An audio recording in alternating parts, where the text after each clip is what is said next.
রাত জেগে জেগে বই লিখতাম সারাদিন কাজ করে, তখন সে আমাকে অনেক সাপোর্ট করেছে। আমার ফার্স্ট বই আজকে লঞ্চ হলো। আমাদের সবার পছন্দের ঢালিউড কুইন আমাদের মাঝে আছে। আসলে সে সব জায়গাতে যায় না, আপনারা কিন্তু জানেন। আমি খুবই নিজেকে ভাগ্যবান মনে করছি, ভাগ্যবতী মনে করছি। এর কারণ হচ্ছে দিদি আমার পাশে আছে। এবং আমার প্রথম বইয়ে আপনারা সবাই আসছেন এভাবে। আর সব থেকে বড় কথা হচ্ছে আরেকজনের নাম আমি না বললেই না, জয় চৌধুরী।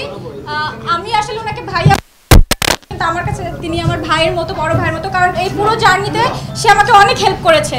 তো আমি আসলে তার কাছেও চিরকৃতজ্ঞ থাকবো যে সে আমাকে এত হেল্প করেছে। এছাড়াও এখানে অনেকে আছে, যেরকম পিয়াল ভাইয়া আমাদের, মানে আপনারা সবাই চিনেন পিয়াল ভাইয়াকে।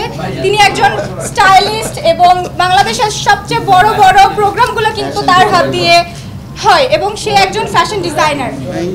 আমাদের মাঝে আছে সাকিব সনেট, সে একজন ফিল্ম প্রডিউসার প্লাস ডিরেক্টর। আপনারা সকলেই তাকে চিনেন। এবং আমার খুব ক্লোজ টু হার্ট যে কাদরি মাহফুজ, তিনি একজন সেলিব্রিটি স্টাইলিস্ট অ্যান্ড কোরিওগ্রাফার। তো সবাই তাকে চিনেন। আরও এখানে